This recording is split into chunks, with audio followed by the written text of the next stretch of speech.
ছেলেটা চিনতো না কোনোদিন মদের আড্ডা। আহা, বন্ধু নামের এক দুষ্ট তারে ধীরে ধীরে মদের আড্ডায় অভ্যস্ত করে দিছে। এই ছেলেটা কোনোদিন জুয়া চিনতো না, তারে জুয়ায় অভ্যস্ত করে দিছে। একর ছেলেটা কোনোদিন নারীর ফাঁদে, নারীর কাছে কোনো অসভ্য দুশ্চরিত্রা বেহায়া মেয়ের কাছে তার কোনো সম্পর্ক ছিল না মূলত, কিন্তু ধীরে ধীরে বন্ধু নামের কোনো দুষ্ট শয়তান তারে অসৎ কোনো নারীর ফাঁদে ফেলে দিছে। এই যে সম্পর্ক, এই সবগুলো হলো গুনার কাজে সম্পর্ক। মাঝ বয়সী অনেক আছে, একসাথে বৈশা চা দোকানে চলার পথে বিড়ি সিগারেট খায়, টেলিভিশনে নাচ গান দেয়। এই হিসাবে উনাদের মধ্যে সম্পর্ক সব সময়। বিকাল টাইমটা ওনারা একসাথে চা দোকানে আড্ডা মারে, একসাথে বিড়ি সিগারেট খায়, একসাথে টেলিভিশনে নাচ গান দেখে, একসাথে বৈশা 5 জন 7 জন বিড়ি খাইতে খাইতে 14 গোষ্ঠীর যত বদনাম গীবত বসে বসে করে। এই সম্পর্ক, এইটাও গুনার সম্পর্ক, ঠিক কিনা বলেন? এটাও কি গুনাহের বন্ধুত্ব, আন্তরিকতা, গুনার কাজে। আল্লাহ তাআলা বলেন, আল আখিল্লাউ ইয়াউমাইদিন বা'দুহুম লিবা'দিন আদুব। এই যতগুলো বন্ধুত্ব আছে এর মধ্যে একমাত্র ঈমান আমলের বন্ধুত্ব ছাড়া একজন আলেমের সাথে সাধারণ একজন মুসলমানের সম্পর্ক ঈমান আমলের সম্পর্ক। একজন হক্কানি বুজুর্গের সাথে সর্বস্তরের মুসলমানের সম্পর্ক আখিরাতের সম্পর্ক, হালাল কাজের সম্পর্ক। এই জন্য যত বন্ধুত্ব, তাকওয়ার বন্ধুত্ব, ঈমান আমলের বন্ধুত্ব, আখিরাতের বন্ধুত্ব, নেক কাজের বন্ধুত্ব, আল্লাহ বলেন এরা ছাড়া বাকি সমস্ত সম্পর্ক, বন্ধুত্ব, পরিচয় সবকিছু কিয়ামতের দিন এবং কবরে থেকেই এরা একে অপরের শত্রু, দুশ্মন হয়ে যাবে। দুশ্মন হয়ে যাবে, ক্ষতি হবে। এক বন্ধু আরেক বন্ধুর শত্রু হবে। এখন সেই শত্রু হইয়া কি ক্ষতি করবে, এটাই শোনেন শুধু, তাইলে বুঝবে। নেক কাজের বন্ধুত্ব, পরকালের উপকার কি হবে, আর গুনার কাজের বন্ধুত্ব সম্পর্ক এটাও কি ক্ষতি করবে, এটা তাফসীরের মধ্যে, এই আয়াতের তাফসীরে স্পষ্ট করে লেখা আছে। হযরত আলী রাদিয়াল্লাহু তাআলা আনহু বলেন, আলী রাদিয়াল্লাহু তাআলা আনহু এই আয়াতের তাফসীরে ব্যাখ্যা করছেন, দুনিয়ার মধ্যে দুইটা বন্ধুত্ব, একটা হলো নেক কাজের বন্ধুত্ব, আরেকটা হলো গুনাহের কাজের কি বন্ধুত্ব। হযরত আলী রাদিয়াল্লাহু তাআলা আনহু বলেন, প্রথমত নেক কাজের দুই বন্ধু, তো এই দুই বন্ধুর মধ্যে একজন ইন্তেকাল করছে, মারা গেছে, তাকে কবরে দাফন করা হলো। এখন মুনকার নাকির ফেরেশতা এসে তাকে 3টা প্রশ্ন করলো, প্রশ্নের জবাব সে ঠিক মতো দিতে পারল। আল্লাহ তাআলার পক্ষ থেকে তখন ফেরেশতাদেরকে বলা হবে, ওয়াফতাহু লাহু বাবান ইলাল জান্নাহ, আমার এই নেককার বান্দার জন্য কবরে তার সামনে জান্নাতের দরজা খুলে দাও। এই লোকটা জান্নাতের দরজা যখন খুলে দিবে, জান্নাতের দৃশ্য, নাজ ও নিয়ামত সচক্ষে দেখবে। আর আল্লাহর পক্ষ থেকে ফেরেশতারা তাকে বলবে, হাদা মাকআদুক, এটাই তোমার ঠিকানা, এটাই তোমার আগামী দিনে গন্তব্যস্থল, এখানেই তুমি ঢুকবা, যাবা। কথাটা খেয়াল করেন ভাইয়া, নওজোয়ান তোমরাও খেয়াল করো, দোস্ত আমার। কিছুক্ষণের জন্য ডানে বামে তাকাইও না ভাই, পাশের ছেলেটার সাথে কথা বইলো না দোস্ত, এখানে বৈশা কথা বইলো না, হাসাহাসি ধাক্কাধাক্কি করো না ভাইয়া। ফাইজলামি করতে যদি ফাইজলামি আরো থাইকা যায় কারো, তুমি উঠতে যাও, তোমার ফাজিলের লগে নিয়ে যাও না। তোমার যদি আরো ফাইজলামি বাকি থাকে, তো যেই ফাজিলের লগে তুমি ফাইজলামি করবা, পরে লইয়ে উঠতে যাও। বলে দোস্ত আয়, আমরা বাকি আছে আরো কাজ, ইওয়াজ হই না কোনো, আমরা আগে থাকতাম। এর থেকে কত ভালো ভালো হুজুর আইছে জীবনে দেখছি, কত শরীরওয়ালা মোড়া তাজা হুজুর আইসে গেছে, আমারে লড়াইতে আসছে না। হ্যাঁ, কিছু নিকৃষ্ট বেয়াদব এমনই যাদের কলজা পাথর, যারা মনে করে কোনো কিছুতেই আমি নড়বো না, এটা দুর্ভাগ্য, যার দিল নড়ে না। বাপ বিশ্বাস করেন, এটা দুর্ভাগ্য। ছেলেরা, এটা দুর্ভাগ্য ভাই। এত অল্প বয়স, 16 বছর, 17, 18 বছরে কলিজা যদি এত পাথর হয়ে যায়, 40 বছর পরে তোমার দিল কি হবে? মাত্র 16 বছর, 18 বছর, এখনই তোমার শরীর, মন আল্লাহর নাফরমানির উপরে এত শক্ত হয়ে গেল। আস্তাগফির। হায় হায় হায় বদনসিব। এরপরে কই যাবে? 30 বছর পরে কি হবে? আমি তো এই জন্য প্রতিদিন বলি, 16 বছরের, 14 বছরের, 18 বছরের যে ছেলেটা খোদার 365 দিন, 1 বছর টানা, এত বড় একটা বছর খোদার 365 দিনে কোনোদিন ফজরের নামাজ পড়ে না, মুসলমানের ঘরে ঘুমাইয়া, বাপ মা জীবিত, 16 বছর, 18 বছর, 17 বছর, 14, 15 বছর বয়স, অথচ একদিনও ফজরের নামাজ পড়ে না। এত বড় জানোয়ার মুসলমানের বাচ্চা কেমনে হয় আমি বুঝি না। তার মা কেডা, তার বাপ কেডা? এই অসভ্য কোন মার ঘরে জন্ম নিল আমি বুঝি না। মনে না মুসলমানের বাচ্চা এত বড় জানোয়ার হবার কথা। এটা তো 1-2 দিন না, 6 মাসে একদিন জামাত ছুটতে পারে, 3 মাসে একদিন নামাজ ছুটে যাইতে পারে, কাজা হইতে পারে। কিন্তু খোদার 365 দিনের 1 বছরে কোনদিন ফজরের নামাজের ওয়াক্ত জীবনে তার আসে নাই, পড়েই না কোনোদিন, জানেই না ফজরের ওয়াক্ত। আরে মানুষের বাচ্চা কেমনে এরূপ হয়? মুসলমানের বাচ্চা এমন হয় কেন? মুসলমানের রক্ত যার ভিতরে, সে এমন হবে কেন? এই ছেলেরা বলো না, মিয়া তোর মা তোরে দুধ খাওয়াই নাই? তুই মুসলমান বাবার ঘরে জন্ম নেস নাই বেটা? এভাবে ভুলে গেলি কেন? এই নাফরমান, এভাবে ভুলে গেলি কেন? তোর জীবনে কি কোনোদিন ফজরের আজান হবে না? খবিস। আল্লাহর রাসূল সাল্লাল্লাহু আলাইহি ওয়াসাল্লাম বলছেন, যে ফজরের নামাজ পড়ে না সে খবিস। ওয়া ইল্লা আসবাহা খবিসান নফস। নবীজি বলছে খবিস, খবিস।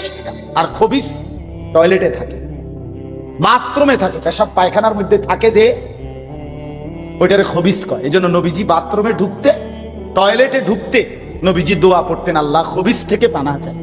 বলতেন কিনা, আল্লাহুম্মা ইন্নী আউযু বিকা মিনাল খুবুসি ওয়াল খাবাইস। আল্লাহ খবিস থেকে পানাহ চাই। এই জন্য ফজরের নামাজ যে পড়েন, এটা খবিস, এটা খবিস। যেই পড়ে না, জওয়ান হোক, বুড়া হোক, পুরুষ হোক, নারী হোক, এটা খবিস। এই জন্য বললাম, বাপ দিল এমন যেন মরে না যায়, এত শক্ত যেন দিল না হয় যে কোনো দিন মনেই পড়ে না। ওয়ালা তাকুনু কাল্লাযীনা নাসুল্লাহ ফাআনসাহুম আনফুসাহুম উলাইকা হুমুল ফাসিকুন। রব্বুল আলামিন বলে, আমার মুমিন বান্দা তুমি এমন হইও না। কেমন? কাল্লাযীনা নাসুল্লাহ, যারা আমি আল্লাহকে দীর্ঘদিন ভুলে গেছে। আল্লাহ বলেন, বান্দা অনেক দিন যদি আমাকে ভুলে যাও, ফাআনসাহুম আনফুসাহুম, একদিন আমি তোমার নিজেকেই তোমার থেকে ভুলিয়ে দেব। একদিন তোমার আর নিজের পরিচয় মনে থাকবে না, তুমি নিজেকেই ভুলে যাবা। তোমার আর কোনোদিন মনে পড়বে না তুমি মুসলমান, তোমার আর কোনোদিন মনে পড়বে না তুমি মরবা, তোমার আর কোনোদিন মনেই পড়বে না তোমার কবরে প্রশ্ন হবে, তোমার আর কোনোদিন মনেই পড়বে না তোমাকে কবর থেকে হাসরের ময়দানে উঠতে হবে, তোমার আর কোনোদিন মনেই পড়বে না তোমার আমলনামা লেখা হচ্ছে, তোমার আর কোনোদিন মনে পড়বে না তোমার জিন্দেগির আমল মিজানের পাল্লায় ওজন হবে, এটা আর মনেই পড়বে না তোমাকে ফুল সিরাত পার হইতে হবে। হ্যাঁ, এটা লানত, আল্লাহর অভিশাপ। আল্লাহ তাআলা বলে, তুই আমারে অনেকদিন ভুলে গেলি না ফরমান, ঠিক আছে, এবার আমি তোকেই ভুলাই দিলাম। আমরা অনেক সময় কথায় কথায় বলি, বেটা এমন ফিডা দিমু তোর বাপের নাম ভুল্লা যাবে, বলে কি না, তোর 14 গোষ্ঠীর নাম ভুল্লা যাবি বেটা। এ আল্লাহ বলছে নাফরমান, তুই আমাকে ভুলে গেলি না, 1 বছরও মনে পড়লো না, 6 মাসেও মনে পড়লো না, ঠিক আছে, আমি তোরে তোর আত্মপরিচয়, তোর বংশ পরিচয়, তোর রক্তের পরিচয়, তোর জন্মের পরিচয় ভুলে দেব। এরপরে শুধু খাবি, ঘুমাবি, নারীর পিছনে ঘুরবি, আর জন্তু আর জানোয়ারের মতো দুনিয়া উপভোগ করবি। বেটা বেনামাজি সন্তান, ওই মনে রাখো, কুত্তাও দুনিয়া ভোগ করে, রাস্তার কুত্তা দুনিয়া ভোগ করে। বেটা কুত্তার ঘরেও বাচ্চা হয়, কুত্তাও ঘুম যায়, কুত্তাও খায়। বেটা যৌন চাহিদা, যৌন চাহিদা কুকুরেরও পূরণ হয়। এটা আহামরি কিচ্ছু না, আহামরি কোনো বিষয় না। যৌন চাহিদা পূরণ হলো, পেটের ভোগ খাবার চাহিদা পূরণ হইল, লজ্জাস্থানের চাহিদা পূরণ হইল, খালাস জিন্দিগি ফুর্তিতে। হ্যাঁ, এক এক ছেলে চলাফেরা দেখলেই বোঝা যায়, হিতের হিসাবে হইল যে আমার যেহেতু লজ্জাস্থানের যেই চাহিদা, নারী দেখে মজা পাওয়া, উলঙ্গ ছবি দেখে মজা পাওয়া, অশ্লীল দৃশ্য দেখে মজা পাওয়া, এটা যেহেতু অর্জন হইতেছে, আর কি আমার বাপের ইজ্জত আছে না নাই, মার ইজ্জত থাকবে, আমার বংশের ধর্মের ইজ্জত আছে না নাই, এটা আমার দেখার বিষয়। আমার তো শাহওয়াত পূরণ হইতেছে, আমার তো শরীর চাহিদা পূরণ হচ্ছে। নাউজ নাউজ। এই জন্য বন্ধু আমার, বাপ আমার, আমি এটা বললাম, রাসূলুল্লাহ সাল্লাল্লাহু আলাইহি সাল্লাম সরাসরি ডাক দিয়ে বলছে, যুবকের প্রতি নবীজির কি পরিমাণ মহব্বত ছিল, নওজোয়ানদের জন্য। আল্লাহ নবী বলছে, ইয়া শাবাবা কুরাইশ, হে কুরাইশের যুবকগণ, এভাবে ডাকছেন, গুদ্দু আবসারাকুম ওয়াহসানু ফুরুজাকুম। নবীজি বলছে, হে কুরাইশের যুবকগণ, তোমরা তোমাদের চোখ নিচের দিকে নামাও এবং তোমরা তোমাদের লজ্জাস্থান হেফাজত করো। যুবকদের কেন, ইয়া শাবাবা কুরাইশ। নবী সাল্লাল্লাহু আলাইহি ওয়াসাল্লাম বলছেন, ইয়া মাশারাশ শাবাব, হে যুব সমাজ, এভাবে ডাকবে। হাদিস, বিশুদ্ধ হাদিস, ইয়া মাশারাশ শাবাব, হে যুব সমাজ, মান ইসতাতা মিনকুমুল বাআতা ফালিয়াতাযাওয়াজ, তোমরা যারা শারীরিকভাবে এবং আর্থিকভাবে বিবাহ করার সামর্থ্য হয়েছে, তোমরা দেরি করো না, জলদি বিয়ে করে ফেলো। বিবাহ লজ্জার বিষয় না, জিনা লজ্জার বিষয়। কথা বলেন না কেন? বিয়ে কোনো গুনাহ না, পরের মেয়ের পিছনে হাঁটা এটা গুনাহ। বিয়ে না জায়েজ না, বিয়ে আল্লাহ তাআলার হুকুম, রাসূলুল্লাহর সুন্নাত, বিয়ে ইবাদত। নবী সাল্লাল্লাহু আলাইহি ওয়াসাল্লাম বলেছেন, স্বামী স্ত্রীর মিলন, স্বামী স্ত্রী মিলিত হওয়া, জৈবিক চাহিদা পূরণ করা, এটা পুরাটা আল্লাহর রাস্তায় সাদাকার সওয়াব। ওয়াফি বুদআ আহাদিকুম সাদাকা, রাসূলুল্লাহ সাল্লাল্লাহু আলাইহি ওয়াসাল্লাম। এটা লজ্জা না, এটা অপমান না, এটা বেইজ্জতি না। নবী সাল্লাল্লাহু আলাইহি ওয়াসাল্লাম উৎসাহিত করছেন, কোরআনে আছে, আনকিহুল আয়ামা মিনকুম, তোমরা তোমাদের অবিবাহিতদেরকে বিবাহ করাও। কোরআনে আল্লাহ নিজে বলছে, মিয়া সাহেব, যদি অভাবের ভয় দেখো, অভাবে পড়ে যাবে, বিয়ে করলে সংসার চালাবে কেন? আল্লাহ নিজে বলছে, ফাসাউফা ইউগনিকুমুল্লাহ, অচিরেই আল্লাহ তোমাদেরকে ধনী বানায় দিবে। কোরআনের আয়াত, সূরা নূরের আয়াত। হযরত ওমর রাদিয়াল্লাহু তাআলা আনহু তিনি বলতেন, ওমর রাদিয়াল্লাহু তাআলা আনহু বলতেন, তুমি বিয়ে করো নাই, অথচ তুমি তোমার অভাব দূর করবা, এটা কিভাবে সম্ভব? এখন টের পাইলেন বক্তা আসতেছে। আমি তো আপনারা যাতে নড়াচড়া না করেন, এই জন্য আমরা স্থানীয় বক্তারা মাঠটা ধরে রাখলাম, আর টের পাইবেন এখন।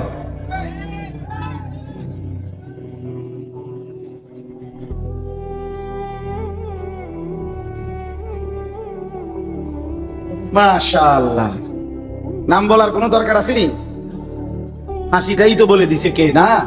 মাশাআল্লাহ, আল্লাহ তাআলা ভরপুর বরকত দান করে। তো আমি বলতেছিলাম, আমার কথা এটাই, কোরআনুল কারীমে আল্লাহ তাআলা বললেন, আল আখিল্লাউ ইয়াউমাইদিন বা'দুহুম লিবা'দিন আদুউ ইল্লাল মুত্তাকিন। এই কথাটাই আমি শেষ করতে চাচ্ছি। হযরতে আলী রাদিয়াল্লাহু তাআলা আনহু বলেন, এই দুইজন নেককার লোক বন্ধুত্ব, তো একজন মৃত্যুবরণ করার পরে আল্লাহ তাআলা যখন বলবে ফেরেশতাদেরকে তার জন্য জান্নাতের দরজা খুলে দাও, তখন এই লোকটা জান্নাত দেখে নিজের জান্নাতের অবস্থান বুঝে সাথে সাথে তার দুনিয়ার সেই বন্ধুর কথা মনে পড়বে এবং বলবে সাথে সাথে আল্লাহর কাছে দোয়া করে, আল্লাহ, আমার অমুক নামে একটা বন্ধু ছিল, এই বন্ধুটা আমাকে দিবানিশি রাত দিন নেক কাজে, আখিরাতের কাজে, ঈমান আমলের কাজে উৎসাহিত করত, অনুপ্রেরণা দিত, বিনিময়ে আজকে আমি নেক আমল করে কবরে আসছি আর আমার জান্নাতের ঠিকানাটা আমি দেখতে পাইলাম। আপনার কাছে ফরিয়াদ, আপনি আমাকে আমার সেই বন্ধুটাকে মৃত্যু পর্যন্ত হেদায়েতের উপরে রাখেন এবং আমার মতো কবরেও এমন জান্নাতের দৃশ্য তাকে দেখাইন। আল্লাহ তাআলা তখন সরাসরি বলবে এই কবরের বান্দাকে, হে আমার বান্দা, অচিরেই আমি তোমার সেই বন্ধুকে এই কবরে তোমার সাথে এমন অবস্থায় দেখা করাবো যখন তোমরা দুইজন, তুমি তোমার বন্ধুকে দেখে শুধু হাসবা, মোটেই কাঁদবা না। সাথে সাথে হযরত আলী রাদিয়াল্লাহু তাআলা আনহু বলেন, দুনিয়ার মধ্যে যেই দুই বন্ধুর মধ্যে সম্পর্ক ছিল গুনার সম্পর্ক, নাফরমানের সম্পর্ক, ওই যে বললাম বিড়ি একজনের, ম্যাচলাইট আরেকজনের, মনে আসেনি? মোটরসাইকেলের একজনের ওয়াক্টেন ঢুকাই দিছে আরেকজনে, মোবাইল একজন এমবি দিছে আরেকজন, এই যে সম্পর্ক। দোস্ত, আমি আছি না, আমি থাকতে ফ্রেন্ড, বন্ধু বন্ধুর জন্য যদি আমরা কিছু না করতে পারি, আমার টাকা যদি তোর উলঙ্গ ছবি দেখার জন্য খরচই করতে না পারি, তোর মোবাইলে যদি এমবি দিতে না পারি, তা আমার বন্ধু কি আর? একসাথে চলি আমরা, তুমি জুয়া খেলবা, আমি টাকা দিতে পারতাম না, তাহলে আর ফ্রেন্ড হলাম কেন? বুঝেন না কথাটা? এই বেচারার কোনো নিয়ন্ত্রণ নেই। চোখের সামনে ছেলেটা, আমি বাপ, অথচ এটা আমার সন্তান। সন্তান, এই ছেলেটার বাপ দাদার কারোর সাথে তার চুল, চেহারা, চলা ফেরার কোনো মিল নেই। মেয়েটা মেয়েটার মতো, বউ বউর মতো, যার মন চায় মোবাইল টিপে, যার মন চায় আড্ডা দেয়, যার মন চায় ছবি দেখে, যার মন চায় টেলিভিশন দেখে, যার যেটা মন চায় সেটা করতেছে। বউয়ে টেলিভিশন দেখতেছে, ছেলে মোবাইল টিপতেছে, মেয়ে অন্য ছেলের সাথে কথা বলতেছে, সবাই নাফরমানির মধ্যে ব্যস্ত। আর এই বেচারা মাথার ঘাম পায়ে ফেলে এদের জন্য টাকা পয়সা, বাজার সদাই, ঘর দুয়ার, ফার্নিচার, এগুলো ব্যবস্থা করতে করতে তার জানটা শেষ হয়ে যাচ্ছে।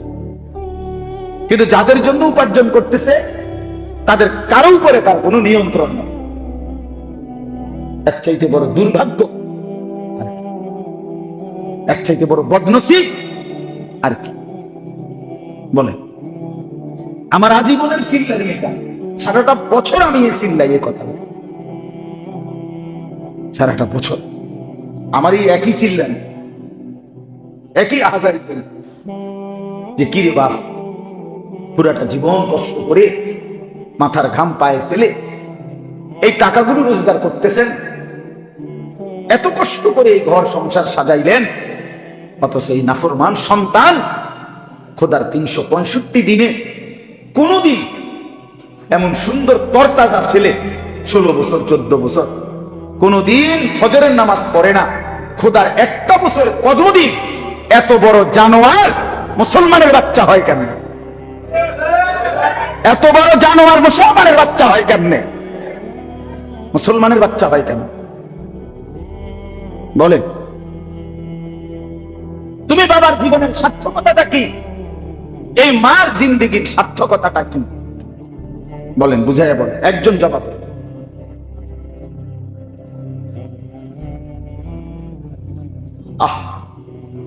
খাট বানাবে 40,000 টাকা দিয়া, আর সেই খাটের মধ্যে শুয়ে সারা রাত ছেলে উলঙ্গ ছবি দেখে। সোফা বানাইলেন 70,000 টাকা খরচ কইরা সেই সোফাত বসা বউ বাচ্চা নাতি নাতনি সারাক্ষণ রঙিন টেলিভিশনে নাচ গান নাটক সিনেমা নর্তকীর ছবি দেখে। এই ছিল মুসলমানের জীবন? এটাই আপনার জীবনের সফলতা? এটাই জীবনের চাওয়া পাওয়া ছিল? এই জন্য প্রিয় ভাই, তোমাদেরকেও বলি ভাই, একই কথা ভাইয়া। এই ছেলে বাপ, বারান্দার ছেলেরা কথা বললে বাপ বাইরে হয়ে যাও। তোমার মতো 2-4 জন অপদার্থ বাইরে হয়ে গেলে তেমন সমস্যা হবে না। বাইরে হয়ে যাও ভাই। কথা যদি বাকি থাকে কারো, তুমি বাহিরে গিয়া বলো।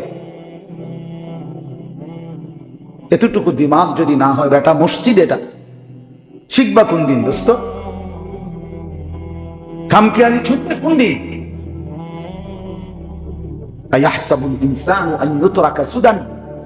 আল্লাহ তাআলা বলছে, মানুষ কি ভেবেছো তোমরা আমি তোমাদেরকে এমনি এমনি ছেড়ে দেব? আফাহাসিবতুম আন্নামা খালাকনাকুম আবাসান, আল্লাহ তাআলা বলে, বান্দা তুমি কি এই মনে করেছো যে আমি তোমাদেরকে অনর্থক বানিয়েছি? হাল আতা আলাল ইনসানি হিনুম মিনাদ দাহর লাম ইয়াকুন শাইআম মাযকুরা। আল্লাহ তাআলা বলে, বান্দা তুমি জানো না কত যুগ যুগ ধরে আমি আল্লাহ তোমাকে সৃষ্টি করেছি। তুমি 9 মাসে হও নাই, তুমি 9 বছরে তৈরি হও নাই। তুমি জানো না বান্দা, মাটির অস্তিত্ব থেকে আমি তোমাকে বানাইছি। প্রথম তোমার অস্তিত্বের প্রথম বিন্দু মাটি। ওয়ালাকাদ খালাকনাল ইনসানা মিন সুলালাতিন মিন তিন।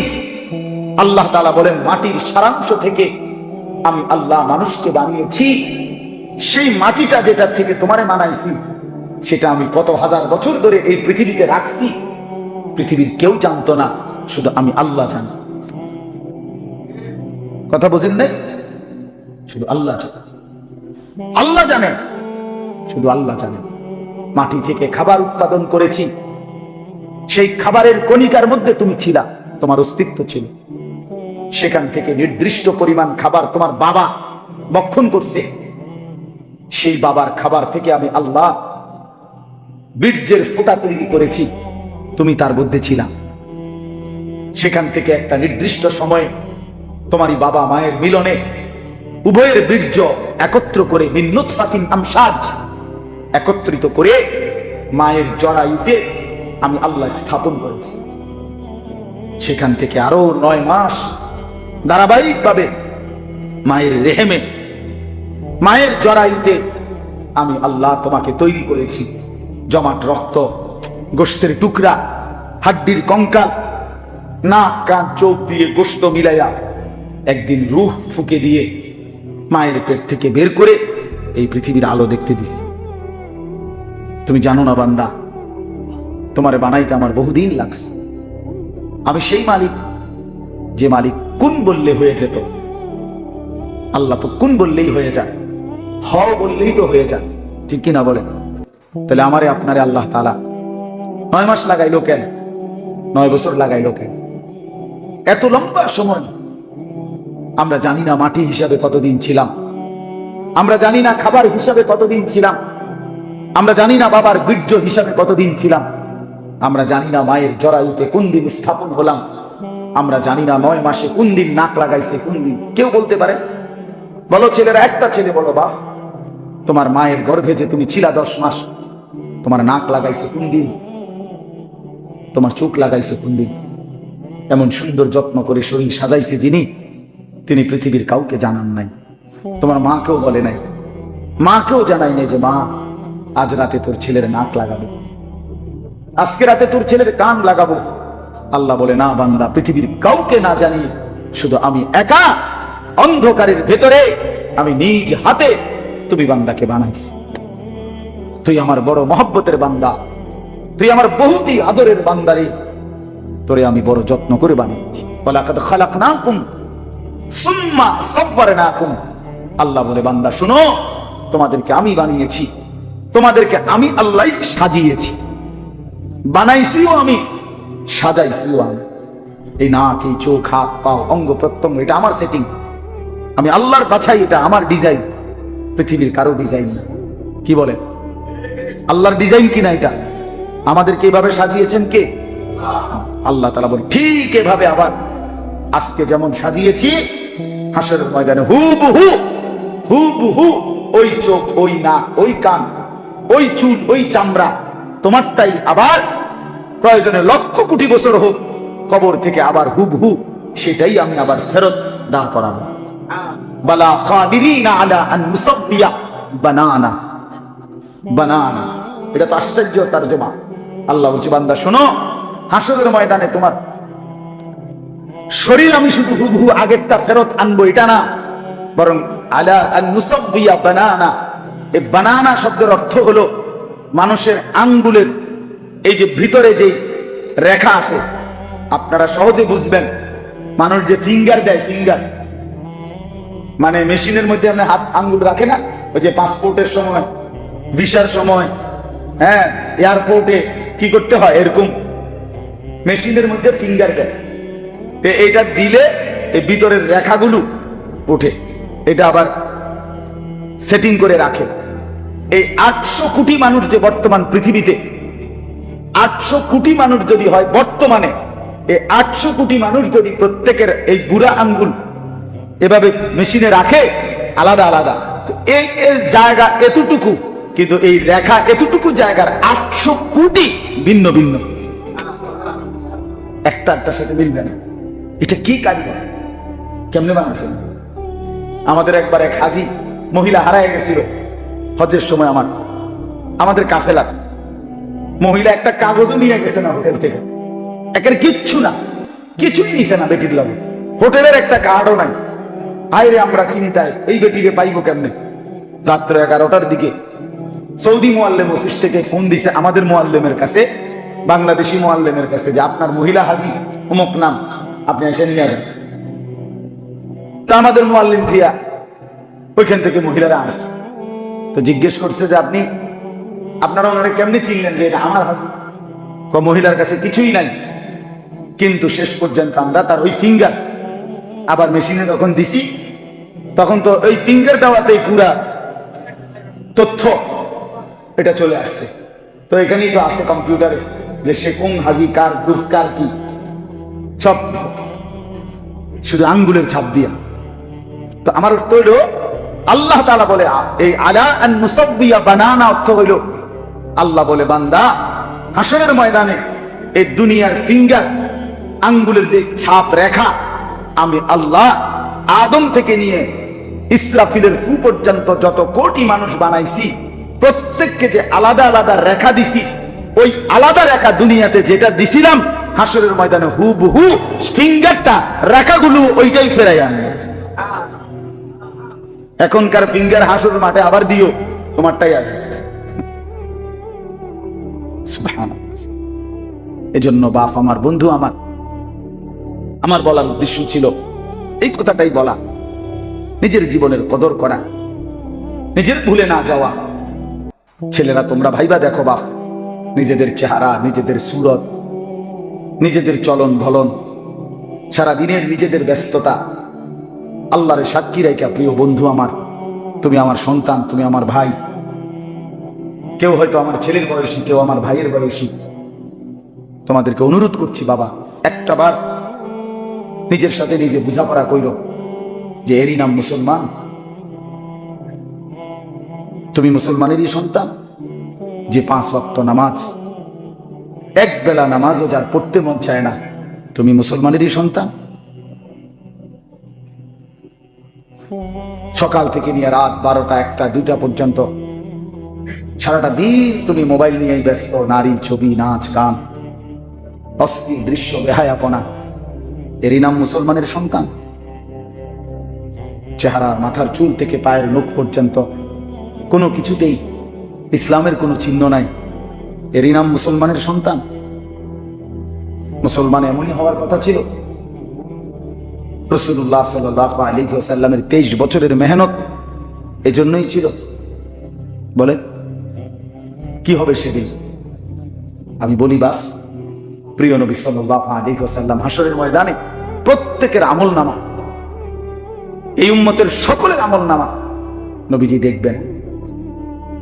নবীজি সাল্লাল্লাহু আলাইহি ওয়াসাল্লাম দেখবেন আর আমল নামা হাতে নিয়ে যখন দেখবেন পৃষ্ঠার পর পৃষ্ঠা, পৃষ্ঠার পর পৃষ্ঠা, কোনো নেকি নাই, ফজরের নামাজ পড়ে না, 30 বছর 20 বছর, 30 বছর মিথ্যা বলে, 40 বছর যাবৎ সুদের ব্যবসা, কিস্তির টাকা, হারামের টাকা, ঘরের মধ্যে 30 বছর ধরে টেলিভিশন, কেউ ফজরের নামাজ পড়ে না। এইভাবে যখন আল্লাহ নবী সাল্লাল্লাহু আলাইহি সাল্লাম আমল নামার মধ্যে উল্টাইয়া দেখবেন, আল্লাহর কসম বন্ধু, নবী সাল্লাল্লাহু আলাইহি সাল্লাম চোখের পানি ফেলে ওই উম্মতকে ডাক দিয়ে বলবেন, উম্মত, তুই আমার এত বড় বেইজ্জতি কেমনে করতে পারলি? কেমনে আমার এত বড় অপমান করলি? তুই জানো উম্মত, আমি 23টা বছর তোদের জন্য সারাটা রাত কেঁদেছি। এশার নামাজের পরে আমি দাঁড়াইছি, ফজরের আজান পর্যন্ত আমি এক দাঁড়ানোতে চোখের পানি ফেলে উম্মত তোদের জন্য কেঁদেছিলাম। আম্মা জান আয়েশা রাদিয়াল্লাহু তাআলা আনহা বলেন, এক দাঁড়ানোতে নবী সারা রাত উম্মতের জন্য কাঁদছে আর দোয়া করছে। এই পরিমাণ কাঁদছে, আল্লাহর কসম, আম্মা জান আয়েশা বলে, হাত্তা তাওয়াররামাত কাদামাহু, দুইটা পা ফুলে ফুলে গেছে। নবী সাল্লাল্লাহু আলাইহি সাল্লাম বলবেন, উম্মত, আমি 23 বছর এভাবে কাঁদছিলাম রে। তায়েফের পাথরের আঘাতে আমার পিঠটা চালনির মতো ছিদ্র ছিদ্র হয়ে গেছে, এই পরিমাণ রক্ত ঝরছে, আমার পায়ের জুতা থেকে পায়ের তালু রক্তে আটকায় গেছে। আমি ক্ষুধার কষ্টে পেটের মধ্যে দুইটা পাথর বাইন্দা ক্ষুধার কষ্ট সয়েছি। আমি উহুদের দান দান শহীদ করে রক্ত মাখা শরীর নিয়ে উহুদের ময়দানে আমি ঘন্টার পর ঘন্টা বেহুশ হয়ে পড়েছিলাম। আমার ঘরের চুলায় 3 মাস রান্না করা কোনো খাবার রান্না হয় নাই। আম্মা জান আয়েশা রাদিয়াল্লাহু তাআলা আনহা কসম করে বলছে, এই উম্মত, নবীর বংশে আমরা, নবীর ঘরে আমরা 9 জন বিবি, রাআইনা হিলালান সুম্মা হিলালান সুম্মা হিলালান, এক চাঁদ দেখছি ডুবছে, আরেক চাঁদ, আরেক চাঁদ, এভাবে 3 মাস গেছে। মা আওকাদাত ফি আবিয়াতে রাসূলিল্লাহ নারুন, রাসূলের কোন বিবির ঘরে আগুন জ্বলে নাই, রান্না করা কোনো খাবার খান নাই। এইভাবে উম্মত আমি না খেয়ে না দে কত রক্ত ঝরাইলাম, কত চোখের পানি ফেললাম, বিনিময়ে এটা কি আনলি উম্মত? বিনিময়ে কি আমলনামা দেখাইলা? হায় উম্মত, এতদিন আখিরি নবী, শ্রেষ্ঠ নবীর উম্মত এতদিন নামাজ পড়ে না? সর্বশ্রেষ্ঠ নবীর উম্মত এতদিন মিথ্যা বলে? সর্বশ্রেষ্ঠ নবীর উম্মত এভাবে সুদ খায়? হায় উম্মত, আমি এটা নিয়ে আমার মালিকের সামনে কেমনে দাঁড়াবো? সুপারিশের জন্য কি বলবো, কেমনে বলবো? প্রিয় ভাই আমার, রাসূলুল্লাহ সাল্লাল্লাহু আলাইহি সাল্লামের ভালোবাসা তো সবার কাছে আছে, সবাই তো আমরা দাবি করি।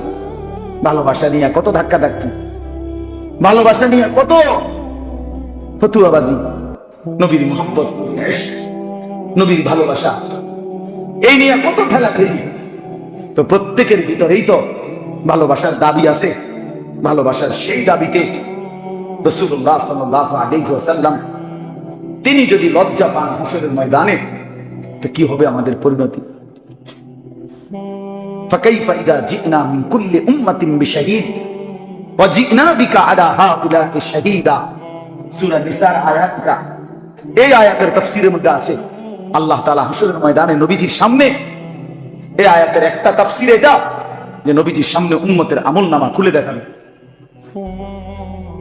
নবী সাল্লাল্লাহু আলাইহি সাল্লাম, আমরা নিজে হাদিসে পড়ছি, রিয়াজুস সালিহিন কিতাবে আমি নিজে পড়ছি, হযরত আব্দুল্লাহ ইবনে মাসউদ রাদিয়াল্লাহু তাআলা আনহু একদিন এই আয়াত নবীজির সামনে যখন পড়তেছিলেন, নবীজি এই আয়াত শুনেই বললেন, হাসবুকাল আন, আব্দুল্লাহ থামো, আর আগায়ো না। হযরত আব্দুল্লাহ ইবনে মাসউদ বলেন, নবীজি এই কথা বলাতে আমি থেমে গেলাম। ফালতাফাত্তু, আমি নবীজির দিকে চোখ তুলে তাকাইলাম, তাকাইয়া দেখলাম ফাইদা আইনাহু তাদরিফান, আল্লাহ নবী সাল্লাল্লাহু আলাইহি সাল্লামের 2 চোখ দিয়ে অঝরে পানি ঝরতেছে। মুহাদ্দিসিন কেরাম বলে, কেন পানি ঝরতেছিল? এই আয়াত শুনে নবীজি কাঁদে উঠলেন কেন? এই আয়াত শুনে নবীজি থেমে গেলেন কেন? ওনারে আর সামনে করতে দেয় নাই কেন বললেন? মুহাদ্দিসিনে কেরাম, উলামায়ে কেরাম ব্যাখ্যার মধ্যে লিখছেন, ওই যে কথাটা নবীজিকে যে আল্লাহ বলছে, বন্ধু আপনার উম্মতের আমলনামা আমি দেখাবো, আপনার সামনে খুলবো। নবীজি তৎক্ষণাৎ ভাবতেছিলেন, হায় আমার উম্মতের যদি আমলনামা গুনায় ভরা থাকে, আমি তখন কেমনে মুখ দেখাবো, আমি তখন কেমনে সুপারিশ করবো। নবীজি তৎক্ষণাৎ অঝরে কাঁদা উঠছে। আমাদের জন্য তিনি এই পরিমাণ কাঁদলেন, আমাদের জন্য তিনি এই পরিমাণ কাঁদলেন। প্রিয় ভাই আমার, বন্ধু আমার, ঠেলাঠেলি করে কি হবে বাপ, কি হবে, কি হবে? কোনো কিচ্ছু আসবে না। এই দেখতে দেখতে আমিও চলে যাব, আপনারাও চলে যাবেন, আমরা সবাই চলে যাব, আমরা সবাই চলে যাব। এই জন্য আমরা প্রত্যেকে ইনশাআল্লাহ, যে কয়জন মানুষ বসছেন, আমি অনুরোধ করি সকলের কাছে, বিশেষ করে আমাদের নওজোয়ান ছেলে তোমাদের কাছে, ভাইয়া নিজের জীবনের কদর করো ভাই। এটা জীবন না দোস্ত। যে জীবন সেজদা দেয় না সে মানুষ না, যে কপালে সেজদা নাই সে মানুষের বাচ্চা না, যে কপালে সেজদা নাই ওই হাইওয়ান, ওই জন্তু জানোয়ার। যে সেজদা দেয় না সে শয়তান। আল্লাহ তাআলা কোরআনুল কারীমে ইবলিসকে বলছে, আজকে থেকে সেজদা দিলি না, এই নাফরমান, আজকের থেকে তুই শয়তান। বলো বলো না, তুমি বলো, কথা কি এটা না? ইবলিস কি এর আগে শয়তান বলতে পারে? ইবলিসের আগের তো ছিল, নাম ছিল মুআল্লিমুল মালাইকা। ইবলিস তো ফেরেশতাদের শিক্ষক ছিল। যেদিন সেজদা দেয় না, একটা সেজদা, আল্লাহ বলেন, বেঈমান, সেজদা দিলি না, আজকের থেকে তুই শয়তান। শুধু শয়তান, আল্লাহ বলেন সেজদা দিলি না, ফাখরুজ ফাইন্নাকা রাজিম, বের হ বেঈমান, আজকের থেকে তুই অভিশপ্ত। বেনামাজি ছেলেরা মনে রাখো, তুমি অভিশপ্ত, অভিশপ্ত, রাজিম, তুমি শয়তান। আল্লাহ কোরআনে বলছে, ওয়া ইন্না আলাইকাল লানাতা ইলা ইয়াউমিদ্দিন। ইবলিস তুই সেজদা দিলি না, মনে রাখিস আজকের থেকে নিয়ে কিয়ামত দিবস পর্যন্ত তোর উপরে আমি আল্লাহর লানত, লানত, লানত, অভিশাপ তোর উপরে, অভিশাপ। যেন বেনামাজি মনে রাখিস তোর উপরে আল্লাহর লানত। আমি বললাম তোর উপরে আল্লাহর লানত, তোর উপরে খোদার গজব। মনে রেখো, চালাক মনে, হ্যাঁ, বাদ করতে গুলি খানার নাম চালাক, বাদ খাইতে পারলেই চালাক, দুনিয়া ভোগ করতে পারলেই চালাক। কুলু ওয়া তামাত্তাউ কালিলান ইন্নাকুম মুজরিমুন। আল্লাহ বলে, নাফরমান, তুই নাফরমানি সত্ত্বেও অল্প সময়ের জন্য আমার দুনিয়া ভোগ কর, খা বেঈমান। কুলু ওয়া তামাত্তাউ, খা বেটা, অল্প সময়ের জন্য দুনিয়া ভোগ কর। শুধু মনে রাখিস বান্দা, ইন্নাকুম মুজরিমুন, তুমি কিন্তু পাপী। নাস্তা খাও, কোনো মানা নাই। আল্লাহ বলছে, বান্দা শুধু মনে রেখো, ফজরের নামাজ পড়ো নাই। রাতের খানা খাও, কোনো মানা নাই, আমি খাইতে বাধা দেব না, শুধু মনে রেখো এশার নামাজ পড়ো নাই। বিল্ডিং করতেছ, করো, শুধু মনে রাখো দূর সুদের টাকা, কিস্তির টাকা, 2 নম্বরই টাকা, ওজনে কম দিয়া বাটফারি কইরা এতিমের সম্পদ লুণ্ঠন করে, অন্যায় ভাবে আপন জনের সম্পদ কুক্ষিগত করে বাড়ি করলা, প্রাচুর্য করলা, অহংকার করলা। মনে রাখো নাফরমান, দুনিয়া ভোগ করো, আখিরাত খুব সামনে, কবর খুব সামনে, খুব হাত্তা যুরতুমুল মাকাবির। এই যেখানে আছে, কাল্লা সাউফা তা'লামুন। আল্লাহ বলেন, অল্প সময়ের ব্যবধানে নাফরমান, কবরের তোরে বুঝায় দেব আমি মাওলার শাস্তি কি জিনিস, আমার অবাধ্যতার শাস্তি কি জিনিস, আমি বুঝায় খাও। ছেলে পেলে তোমরা মনে করছো মোবাইল টিপতেছো, নারী দেখতেছো, বাপ কিছু বলে না, মা কিছু বলে না, সমাজের কেউ কিছু বলে না। মূল বিষয় হলো এটা, ছেলে পেলে আজকে মনে করতেছে আমি মুক্ত, আমি আজাদ, আমি স্বাধীন, আমার কোনো মা নাই, আমার কোনো বাপ নাই, আমার কোনো অভিভাবক নাই, আমারে ডাক দেওয়ার কেউ নাই, আমারে মানা করার কেউ নাই, আমারে বুকে জড়াইয়া ফিরাইবার কেউ নাই, আমার আল্লাহর সাথে সম্পর্কিত করার কেউ নাই। আমি আর আমার মোবাইল, আমার নারী, আমার নর্তকী, আমার জিনার দৃশ্য, বেবিচারের দৃশ্য, উলঙ্গ দৃশ্য, আমার অসৎ বন্ধুর আড্ডা, মোটর সাইকেলের ঘোরাফেরা। হায়, এটা তোর এই কারণে হয়েছে, কেউ তোরে ডাকে না, কেউ তোরে বাধা দেয় না। মূল কারণ বাবা, আমি বললাম যার মা তারে ডাকে না, যার বাবা তারে ডাকে না, যার অভিভাবক কাউরে ডাকে না, এত গুনাহ, এত নাফরমানি, এত মিথ্যা, এত নাচ, এত উলঙ্গ ছবি দেখার পরেও তোমারে কেউ বাধা দেয় না, কারণটা কি? তোর উপরে আল্লাহর লানত পড়ছে, খোদার গজব পড়ছে, এই জন্য তোরে আর কোনো মাখলুক দেখে না।